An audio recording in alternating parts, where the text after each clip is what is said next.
নমস্কার বন্ধুরা, কাজল ভিলেজ কিচেনে সকলকে স্বাগত জানাই। রোজকার মতো আজও রান্নাঘরে চলে এলাম। আজকের রেসিপি আজ টিফিনে ডিমের ভাপা করে আপনাদের সঙ্গে শেয়ার করব। অনেক সময় দেখবেন কষা তরকারি এইসব ভালো লাগে না, ঝাল। আজকে একদম অন্য ধরনের একটি ভাপা করে আপনাদের সঙ্গে শেয়ার করব। তার জন্য প্লিজ প্রথম থেকে লাস্ট পর্যন্ত ভিডিওটি দেখতে থাকুন, আশা করছি বেশ ভালো লাগবে। তো চলুন তাহলে শুরু করা যাক। তো দেখুন, এখানে ডিমের ভাপা করার জন্য বা টিফিন ভাপা করার জন্য এখানে আমি 4টে ডিম নিয়ে নিয়েছি। এবারে ডিমগুলোকে আমি মাঝ বরাবর এইভাবে টুকরো করে কেটে নেব, মানে এইভাবে পিস করে নেব। তো 4টে ডিমকেই এইভাবে আগে থেকেই সিদ্ধ করে খোলাটাকে আমি ছাড়িয়ে রেখেছিলাম। এবারে মাঝ বরাবর এইভাবে সুন্দর করে কেটে নিতে হবে।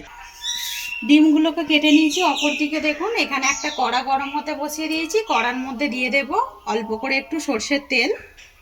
তো সর্ষের তেলটা দিয়ে দিলাম। এবারে আমি এই ডিমের মধ্যে দিয়ে দেব কিছু উপকরণ। দিয়ে দেব হলুদের গুঁড়ো, অল্প করে একটু ছিটিয়ে দেব এইভাবে। আর এর মধ্যে দিয়ে দেবো একটু কাশ্মীরি লঙ্কার গুঁড়ো, তাতে করে কিন্তু ডিম ভাজাগুলো দেখতেও সুন্দর লাগবে আর খেতেও কিন্তু বেশ ভালো লাগবে। তো সবগুলোর মধ্যে দিয়ে দিলাম। আর এখানে দেখুন আমি পোস্ত নিয়েছি। এখানে 4টে ডিম নিয়েছি বলে আমি 4 চামচ পোস্ত নিয়েছি। আর এখানে আমি ঝাল মতো 5টা কাঁচা লঙ্কা নিয়েছি।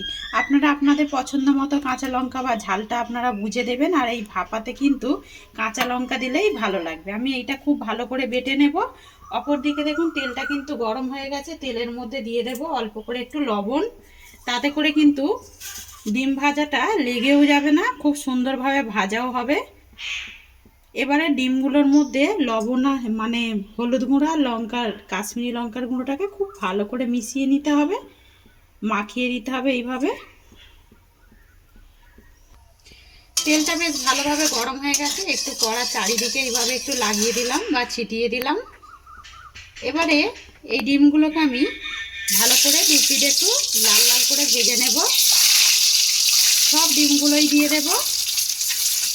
এটা কিন্তু গরম ভাতের সঙ্গে বেশ ভালো লাগে। ডিমের ঝাল, কষা, ঝোল এরকম না খেয়ে এরকম ভাপা খেলেও কিন্তু বেশ ভালো লাগে।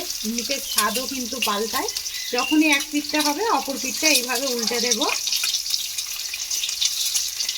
উল্টে পাল্টে 2 পিঠ ভেজে নিলাম। এরকমই লাল লাল করে ভেজে নিতে হবে সুন্দর করে। তো ভাজা হয়ে গেছে, তুলে নেব। ডিমগুলোকে ভালোভাবে ভেজে এইভাবে তুলে নিয়েছি। এখানে একটা টিফিন নিয়ে নিয়েছি। আমি এই টিফিনের মধ্যেই ভাপাটা করব। তো এই টিফিনের মধ্যে কিছু উপকরণ দিয়ে দেব আমি একটা ছোট্ট ছোট্ট করে, দেখুন এইভাবে জিরো জিরো করে পেঁয়াজকে কেটে নিয়েছি। এই পেঁয়াজটা এর মধ্যে দিয়ে দেব। এবারে এর মধ্যে দিয়ে দেব পোস্ত আর যে কাঁচা লঙ্কাটা আমি বেটে রেখেছি, এইটা এর মধ্যে দিয়ে দেব। তো দিয়ে দিলাম পোস্ত আর কাঁচা লঙ্কা বাটা। এবারে এতে দেবো আমি হলুদ গুঁড়ো। হলুদ গুঁড়ো দিলে পরে সুন্দর একটা রং হবার জন্য। তো হলুদ গুঁড়ো দিয়ে দিলাম। আর দিয়ে দেবো এর মধ্যে একটু আবারও কাশ্মীরি লঙ্কার গুঁড়ো, যাতে করে দেখতে সুন্দর লাগে। এবারে এতে আমি জল দিয়ে দেব। যে বাটি ধোয়া মানে মশলা শিলনোড়া ধোয়া জলটা আমি এর মধ্যে দিয়ে দেব। আপনারা জলটা আপনাদের পছন্দ মতোই দেবেন, যে যেরকম মানে ভাপার গ্রেভি খেতে চান সেইভাবেই দিয়ে দেবেন। আর দেব এখানে স্বাদ মতো লবণ বা মাপ মতো লবণ। লবণটা আমি দিয়ে দিলাম। আর এতে যেটা লাস্ট দেব সর্ষের তেল। সর্ষের তেল ছাড়া কিন্তু ভাপা একদমই ভালো লাগবে না। তো দেখুন এখানে দিয়ে দিলাম সর্ষের তেল। এবার আমি ডিমগুলোকে দিয়ে দেব। এতে কিন্তু এখনো কিছু উপকরণ দেব, দেখাচ্ছি সেটা আমি কি কি দেব।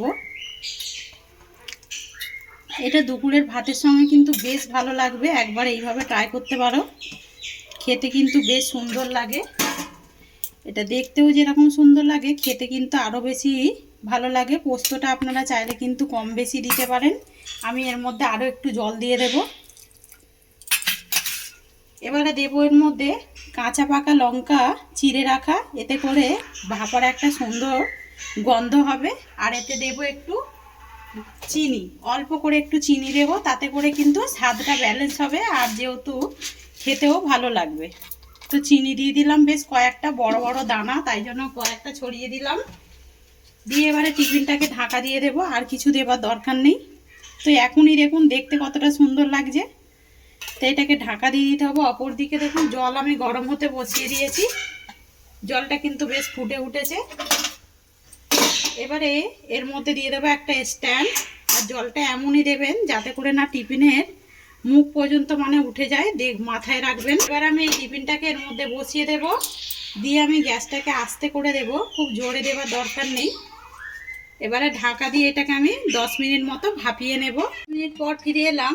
তো আমি এটাকে অফ করে দিয়েছি, গ্যাসটাকে অফ করেও আমি রেখে দিয়েছিলাম অল্প সময়। একটু ওপর থেকে একটু জল দিয়ে দেব, তাতে করে ঢাকনাটা কিন্তু একটু ঢিলে মতো হয়ে যাবে, খুলতে আমাদের সহজ হবে।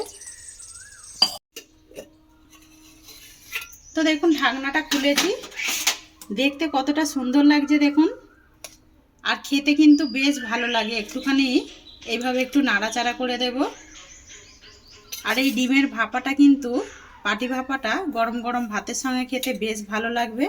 আজকের রেসিপি কীরকম লাগলো কমেন্ট করে জানাবেন। যদি ভালো লেগে থাকে একটা লাইক করে দেবেন, বন্ধুদের সঙ্গে শেয়ার করবেন, আর এই ছোট্ট চ্যানেলটিকে সাবস্ক্রাইবার করে নেবেন। আমার এরকম নিত্য নতুন রান্নার জন্য পাশে থাকা বেল আইকনটি প্রেস করবেন।